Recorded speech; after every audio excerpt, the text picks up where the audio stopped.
Bienvenidos al podcast del proyecto Healthy Cash, un programa en donde nuestros invitados nos comparten, por medio de sus vivencias y experiencia, consejos del manejo del dinero, con la intención de darte un empujón en el manejo de tus finanzas familiares. Un proyecto que promueve la comunicación financiera y una toma de decisiones consciente.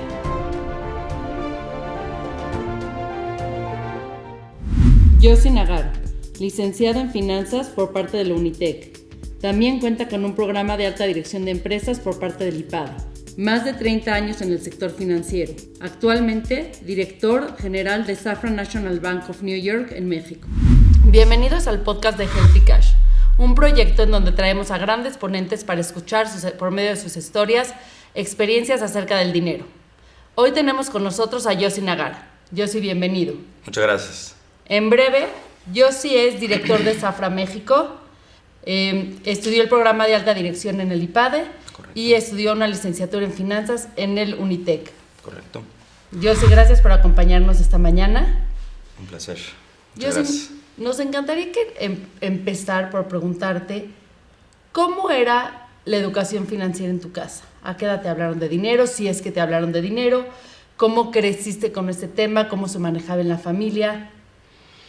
Ok, el tema de dinero en mi casa con mis papás fue algo siempre muy abierto, ¿no? Mi papá llegaba y sabíamos perfecto si había o no había dinero en la familia, ¿no? Mi papá siempre fue muy transparente, ¿no? Entonces sabíamos las épocas que le iba bien en el trabajo, era muy claro porque llegaba y nos enseñaba el dinero, porque antes era mucho cash, decía, ahí está lo que gané, si necesitabas dinero, te decía, toma de mi cajón lo que necesites, ¿no? Entonces crecimos con poca información, pero con mucha confianza, ¿no? Con mucha confianza de saber exactamente lo que pasaba con la familia en cada momento en el que mi papá le iba bien o le iba mal en el trabajo. Entonces, más que una educación financiera formal, fue creo que una situación en donde mi papá nos decía lo que pasaba con su trabajo y cómo íbamos a vivir en esos momentos, ¿no? O sea, había una comunicación en la familia relacionada con el tema del dinero de forma abierta. Totalmente abierta. Si querías hacer un viaje, te decía, pues no hay dinero, sabes que no hay dinero, ¿no? Y cuando sí había, te decía, bueno, entonces sí, vete al viaje que querías hacer, ¿no? Okay. Entonces siempre fue algo muy, muy transparente, ¿no? Y nos obligaba a trabajar desde muy jóvenes. ¿A qué edad empezaste a trabajar? Yo creo que a los 14. ¿Cuál fue tu primer 14, trabajo? 15. Con mi papá nos llevó a la fábrica, tenía una fábrica de ropa. Acababa la escuela, las vacaciones, inmediatamente al día siguiente, 7 de la mañana, en el centro a trabajar, ¿no? Yo y mi hermano. Claro. Y a los 15, 16 nos íbamos solos en metro y pecero a trabajar al centro. Abríamos la fábrica, la cerrábamos.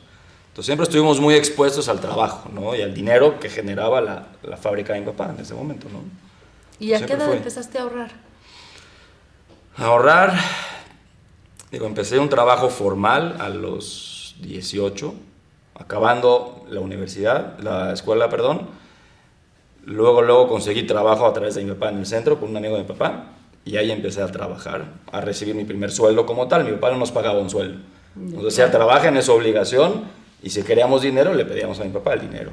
Pero ya como trabajo formal fue a los 18 y curiosamente, no sé si ya entramos en el tema, pero el primer trabajo que tuve fue en una ferretería. Trabajé 6 meses y a los 6 meses le dije, oye, quiero estudiar. Entonces me dijo el dueño de la ferretería, ok, si quieres estudia en la mañana, acabando la universidad vienes a trabajar. Entonces yo empecé a estudiar de 7 a 9, tomaba una materia, y luego me iba al centro a trabajar y trabajaba de 9:30 hasta las 5 de la tarde, y luego regresaba de 6 a 10 a la escuela, ¿no? Entonces me eché así más o menos casi 2 años, y luego me cayó una oportunidad de trabajar en el sector financiero a través de un amigo de la Embajada de Israel que me dijo, están buscando gente en el Bank Mizrahi, ¿no? Sí. Le dijo, oye, a mí me interesa. Me dice, pero tú trabajas en el centro. Le dije, no, lo que tenga que hacer lo hago con tal de trabajar en algo que me gusta y es lo que estoy estudiando. Entonces me dijo, pues vente a la entrevista. Fui a la entrevista, me dijo, mira, está perfecto, pero los horarios son diferentes. Entonces acá lo que tienes que hacer es cambiar los horarios de la universidad. Dije, ok, lo que tenga que hacer. Entonces fui, renuncié a mi trabajo del centro y le dije, mira, la verdad es de que me ayudaste mucho, muchas gracias, pero mi carrera pues es al sector financiero. Entonces voy a tener que hacer algunos cambios con la universidad, pero quiero empezar a trabajar en algo que me gusta. ¿Cómo ¿no? fue la reacción de la familia? Mi familia muy bien, mi papá estaba muy contento, ¿no? Pues, ¿Nunca en vez de ir al tenías centro, expectativa de que continuaras eternamente, o sea, no eternamente, pero que hicieras esa transición generacional que comúnmente en la comunidad se acostumbra, en donde tú siguieras trabajando el negocio familiar? no, siempre estuvo muy enfocado a estudien, tengan una carrera y en cuanto puedan, hagan algo que tenga que ver. Mi hermano es abogado y empezó también a trabajar en lo mismo, entonces estuvo muy claro que con mi papá no iba a haber mucho que hacer, ¿no? Entonces yo empecé a trabajar en el banco a los 20 años. Cuando empecé tenía 20 años.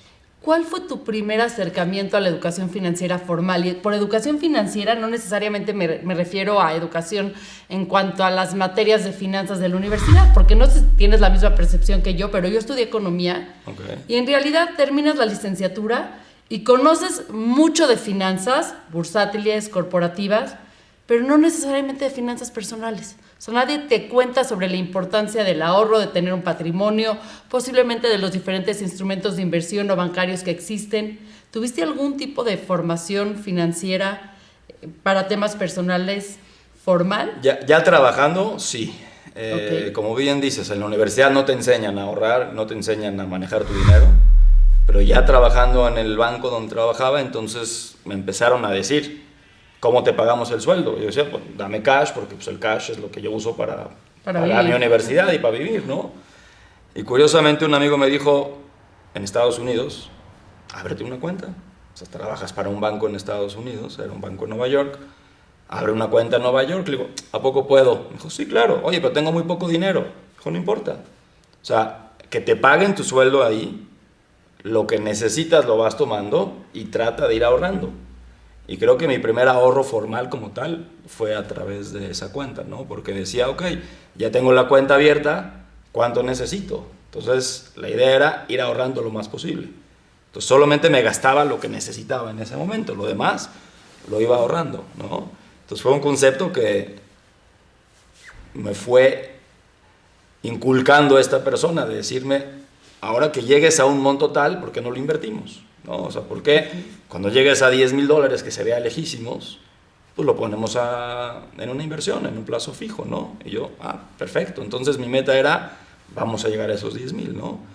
Y así fue mi primer acercamiento, digamos, a un producto financiero ya real, ¿no? Aunque ya trabajaba yo en un banco, pero pues empecé en el nivel más bajo, ¿no? Empecé siendo director, empecé en el nivel más bajo y decía yo, ok, entonces vamos a empezar a ahorrar y vamos a tener un patrimonio poco a poco, ¿no?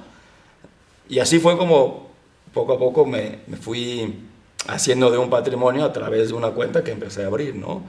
Y también mi primera tarjeta de crédito, me decían, ¿por qué no sacas una tarjeta de crédito? Yo decía, oye, pero es que es carísimo, es muy peligroso, es los intereses. Me dijo, no, si la manejas bien, entonces te puede ayudar a financiarte un poco los pagos que tienes que hacer, ¿no? Entonces fue a través de gente que me fui informando, ¿no? En el trabajo, pues yo iba preguntando, me iban diciendo qué hacer, ¿no? Tenía 20 años, entonces... Claro. Oye, y en este mundo en donde incursionaste en todo lo que son el sistema bancario, las opciones que tenemos de inversión para empezar a crear un patrimonio, ¿algún error que hayas cometido del cual te arrepientes? Sí, como joven uno se arriesga más, ¿no? Y no está mal tomar riesgos, nada más que tienen que ser para mí más medidos. Y yo en esa época veía lo que pasaba en los mercados, y pues muy fácil, si este cliente vendió y compró y ganó, pues yo hago lo mismo, ¿no? Sí, claro. Entonces intenté hacerlo un par de veces y fracasé, ¿no? Porque no era lo mismo mis clientes que llevaban mucho tiempo haciéndolo o que tenían mucho capital atrás diciendo, ok, si yo pierdo esta cantidad no pasa nada. Pero para mí en ese momento era mucho dinero. Se veía muy fácil, ¿no? Porque tú veías todos los días la gente comprando y vendiendo, veías gente que ganaba, gente que perdía, decías, yo no voy a perder. Es que gano, claro. No voy a ganar, si ya vi cómo le hacen estos cuates, ¿no? Pero sí perdían bastantes. Y a raíz de eso me hice mucho más conservador, ¿no? Porque me costaba mucho trabajo ganarlo, para después decir, ¿sabes qué? Arriesgo a ver si gano o no gano. Entonces las primeras veces perdí y desde ahí dije, ya no. O sea, y sí, mucho más medido, ya no con cantidades importantes, ¿no? Si sabes que si tengo un patrimonio de tanto, tal vez me quiero rifar una cantidad muy pequeña que no me haga diferencia en mi ahorro, Claro. Entonces sí perdí dinero, ¿no? Creo que desafortunadamente eso te enseña a tomar riesgos, ¿no? Y yo a raíz de eso dije, hasta aquí llegué, ¿no? Y hasta hoy no tomo riesgos. O sea, eso me pasó cuando era muy joven. Y si hoy tomo riesgos, son mucho más medidos, mucho más medidos. Por lo que estoy entendiendo, entras al mundo corporativo. Correcto. Y empiezas a crear un patrimonio desde cero. Sí, No inicias con nada. un patrimonio familiar que te es heredado o que... Nada. ¿Cuál sería el mayor consejo financiero que pudieras darle a la gente que quiere empezar a crear un patrimonio desde cero? Pues que empiece poco a poco, ¿no? O sea, que empiece poco a poco, que empiece en medios formales, que no busque medios informales, porque a veces uno escucha, oye, si me prestas el dinero yo te pago 50% de intereses. Eso no existe, ¿no? O sea, hay que saber que el dinero tiene un costo, el dinero tiene una forma de invertirse y un rendimiento esperado. Si te ofrecen un rendimiento demasiado alto, quiere decir que algo no está bien, ¿no? Así que no ve acorde al mercado. Así es. Entonces tiene que haber un rango en donde dices, es un rango normal, ahí me interesa. Tomar riesgos demasiado altos, por lo general, lo que yo he visto, la mayoría pierde el dinero, ¿no? Entonces, empezar poco a poco, empezar en una institución seria, ¿no? Una cuenta de ahorro, una cuenta de banco, ir creciendo poco a poco. Cuando vas llegando a algún monto interesante, empezar a invertir ese dinero, ¿no? A través de productos financieros, que hay muchísimos productos financieros. Pero el más básico es un plazo fijo, de decir, ¿sabes qué? Lo dejo a 28 días. Sí, vendían los CETES. Los CETES, ¿no? Sería el mejor instrumento hoy, ¿no? Hay que aprovechar, aparte una tasa muy alta, hoy 11%. Entonces, en época de tasas muy altas, tal vez la visión sería, vete más largo plazo. No lo dejes a 6 meses, vete a 2 años, vete a 3 años, ¿no? Entonces, pensar siempre qué monto de dinero no vas a ocupar y mandar eso a más largo plazo, ¿no? Acabas de decir algo básico, porque hablas de qué monto de dinero no vas a ocupar. Como comunidad del mayor o de los mayores problemas que tenemos es que la gente suele vivir por encima de sus posibilidades. Quiere decir, para empezar un ahorro o una inversión, tengo que destinar parte de mi ingreso a un dinero que no voy a ocupar. Claro. ¿Cuál es tu visión acerca de eso? Tú estás por donde trabajas cerca de muchas familias o de la situación financiera de muchas familias y no sé si tu visión es la misma que nosotros tenemos, que existen muchas familias viviendo tal vez por encima de sus posibilidades económicas. Coincido, creo que es algo que la gente ve y dice es muy fácil hacer eso, ¿no? O yo quiero ser parte de eso, ¿no? Entonces la gente no está acostumbrada a ahorrar, sino a gastar, ¿no? Y con tal de verse bien o quedar bien, uno va y gasta más de lo que puede tener, ¿no? O uno se endeuda más de lo que puede, ¿no? Y creo que ese es el primer error, porque tienes que visualizar dónde te ves en los siguientes 5 o 10 años, ¿no?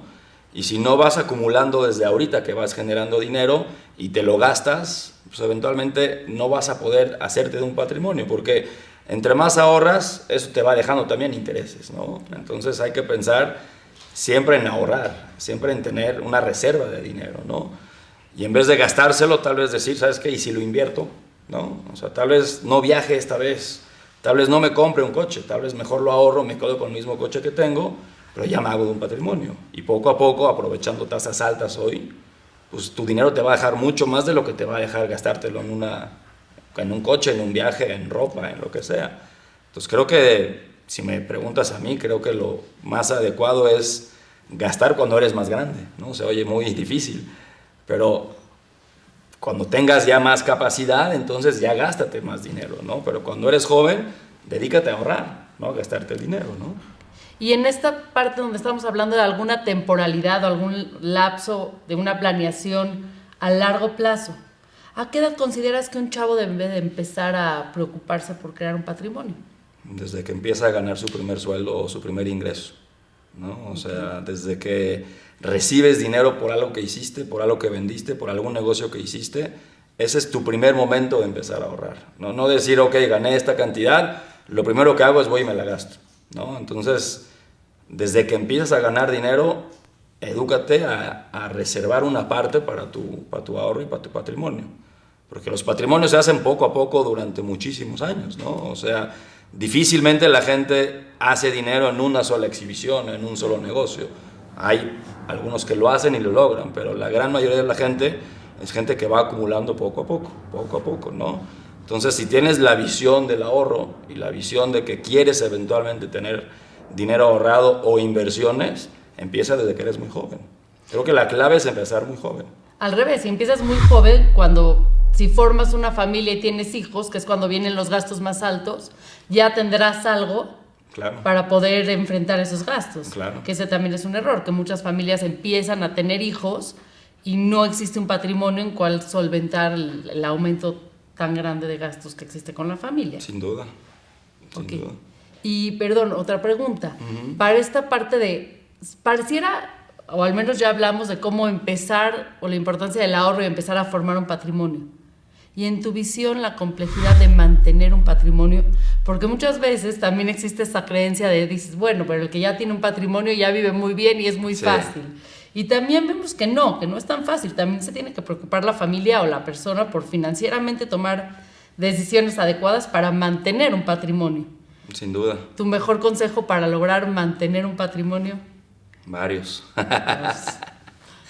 No, bueno, creo que hay instrumentos que te ayudan a eso, ¿no? A mí uno que me gusta mucho y tal vez no es muy conocido es un seguro de vida. O sea, tan básico como un seguro de vida o como un seguro de ahorro de vida, en donde por un lado proteges a la familia si algo te pasa y por el otro vas ahorrando un dinero, ¿no? Y siempre pensar, uno tiene que tener un perfil una vez que ya tienes un patrimonio. Dices, ok, mi perfil es conservador, es agresivo, es balanceado. ¿De qué depende? De cuánto dinero pongo en riesgo de ese patrimonio, ¿no? Ahora, no hay una regla, ¿no? O sea, hay gente que es muy arriesgada porque su negocio es así, o hay gente que tiene o necesita tener riesgo en su vida para poder vivir, por así decirlo, ¿no? Pero mi recomendación sería que por lo menos el 50% de tu patrimonio lo tengas seguro, y si tienes ganas o interés de tomar más riesgos, que lo tomes con el otro 50%. Ahora, también depende mucho la edad, ¿no? Cuando uno es joven, genera más dinero, puede tomar más riesgos. Y cuando la gente va creciendo, pasa lo que tú dices, ya tienen familia, ya tienen más gastos, suelen gastar menos, suelen arriesgarse menos, ¿no? Y tratar de preservar más su patrimonio, ¿no? Entonces, la recomendación sería, define un perfil, esa cantidad que defines, dejarla fija o segura, manténla así, aunque a veces los intereses no te beneficien. Hoy estamos al revés, pero venimos de tasas de 0%. Cuando la tasa estaba en cero, la gente decía, ¿qué tengo que hacer para ganarme el 10%? No, pues tomar un riesgo muy alto, pues lo tomamos, ¿no? Entonces a veces te desesperas y dices, ya no quiero estar sin generar intereses en las cuentas, entonces tomas riesgos innecesarios. Entonces siempre tener en mente que una parte de tu patrimonio tiene que estar muy, muy conservadora o muy segura para que siempre se quede ahí, ¿no? Pase lo que pase. Si tienes ganas de tomar riesgos, pues es parte de, ¿no? Claro, y esa sería la diferencia también entre el corto plazo y el largo plazo. Correcto. Porque hay familias que suelen ver todo nada más a largo plazo o a corto plazo. Esta parte de la inmediatez que hablábamos de las nuevas generaciones, ¿no? Quiero un rendimiento alto y pasado mañana, pero ya es tarde. Sí. ¿Existe? No. No existe. Hay que tener mucha suerte. Hay que tener mucha suerte. O sea, yo llevo muchísimos años trabajando en el medio financiero. Hay muy pocos casos contados de veras con una mano en donde dices, este señor o este cliente compró y vendió en el mejor momento y ganó un dineral. La mayoría de los clientes no pasa eso, ¿no? O sea, es muy difícil aparte atinarle a todas. Claro. Tú puedes decir, ok, la atiné a una, compré una acción bien, la vendí, gané dinero. ¿Te gusta eso? Lo sigues haciendo. Pues no le vas a atinar a todas, ¿no? O sea, al final es un promedio el que sacas, ¿no? Y bueno, no sé si estoy equivocado, pero mucha gente también cree que las inversiones son cuestión de suerte. La mayoría no. Y la mayoría no. La mayoría no. Habrá unas que tengas suerte, pero no puedes basar tu patrimonio en la suerte. Exactamente. Tienes que tener un conocimiento. Si tu visión es tomar riesgos, entonces tendrías que tener un conocimiento, gente que te asesore. Claro. Porque decir hoy me late comprar la acción de Apple porque va a subir, porque salió el iPhone 15, tal vez sí, tal vez no. No, o sea, nadie te garantiza que eso va a pasar. Y menos, ¿no?, cuando te enteraste que salió el Apple 15 igual que todos los demás. Así es. Entonces todo el mundo va a correr a hacer que tiene lo mismo broncas, que ¿no? tú. Entonces puede ser que baje la acción, claro, ¿no? Entonces sí tiene mucho, o sea, hay que estudiar mucho para meterse al sector financiero en forma seria. O sea, futuros, monedas, uno escucha, oye, vendí dólares, gané. Sí pasa, pero es muy difícil, ¿no? Y la gente digamos que yo más veo que le va bien es la gente más estudiada, la gente más programada, la gente más que dice voy a medir este riesgo, voy a hacer tal cosa. La gente que se aloca y dice no, porque ya he ganado antes, voy a comprar y vas a ver que me va a ir bien. Digo, ojalá les vaya bien a todos, pero difícilmente les va bien porque no tienen el fundamento con qué invertir, ¿no? Simplemente son ganas de invertir. Nos estás diciendo algo importantísimo, o sea, tú sí ves esta relación que en teoría existe entre la educación, la formación, entender perfectamente un instrumento financiero, Sin que duda. eso es lo que realmente da mayores rendimientos que la suerte o que seguir una tendencia que escuchaste en tu mesa familiar antier. Es correcto. Eso creo que tiene Y otra vez muchísimo valor. insisto en el largo plazo. O sea, los patrimonios se hacen con tiempo. Las cuentas crecen con tiempo. Tú no puedes tener una cuenta hoy y pensar que vas a duplicar esa cantidad en 2 años o en 3 años.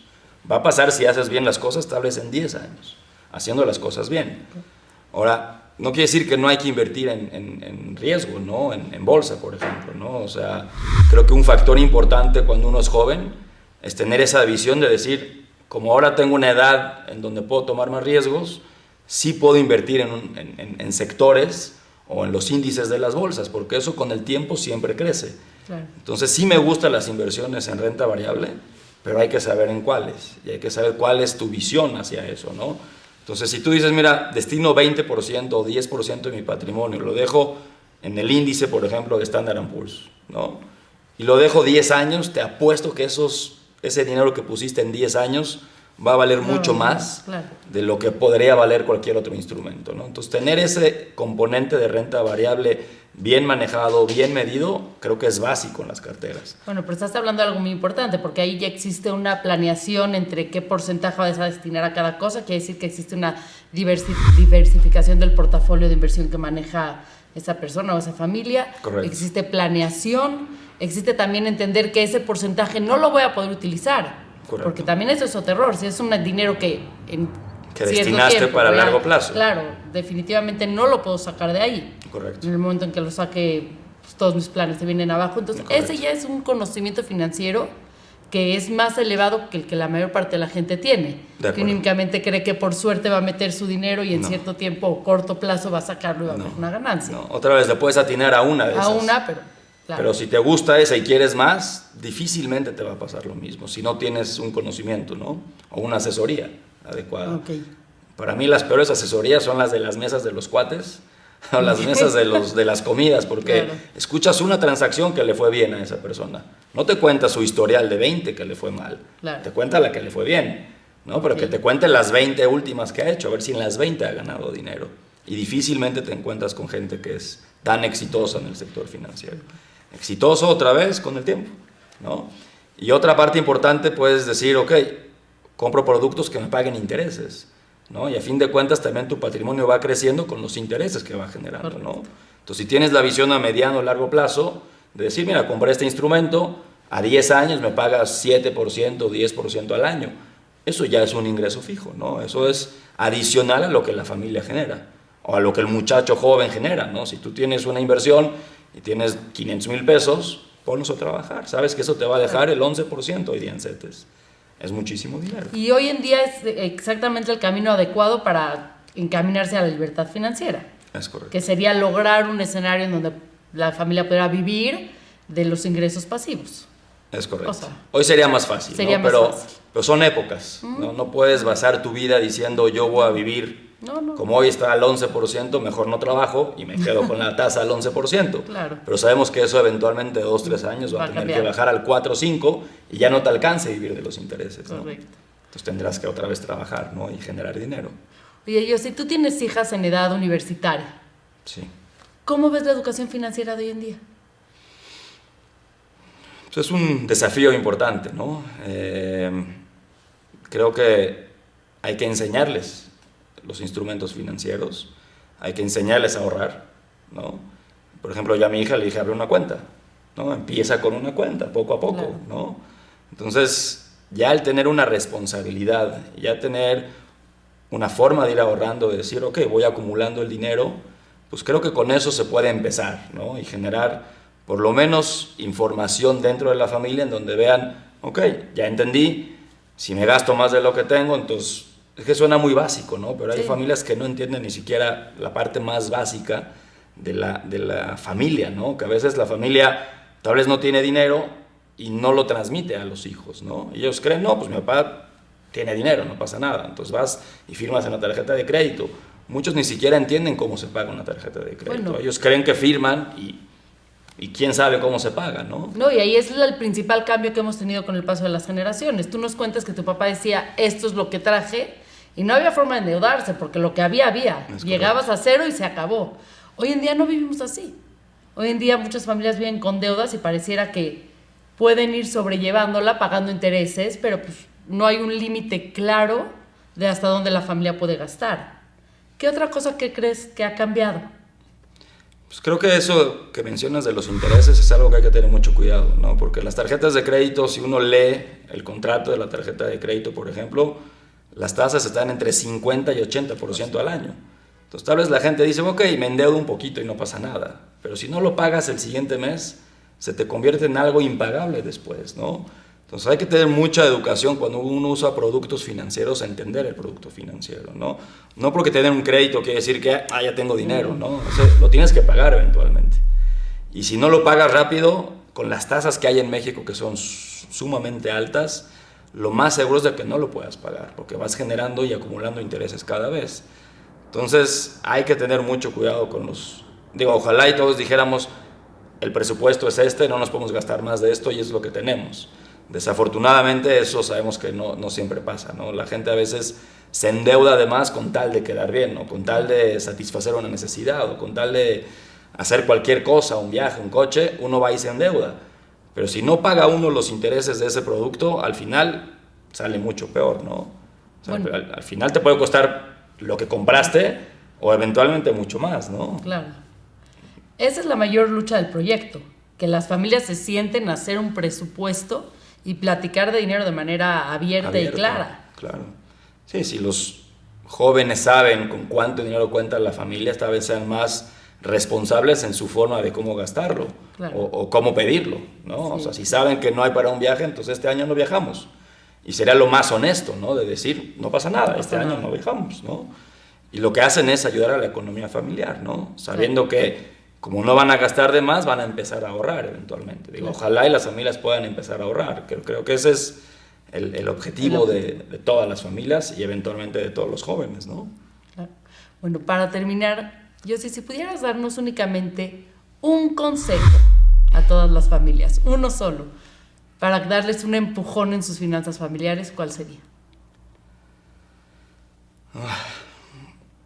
Yo diría que tengan una comunicación abierta, que planeen muy bien y que con la planeación eventualmente las cosas se dan, ¿no?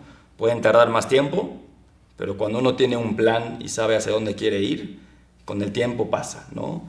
Lo peor que podemos hacer es no tener un plan como familia, ¿no? Entonces, para mí sería hacer un plan familiar, ¿no?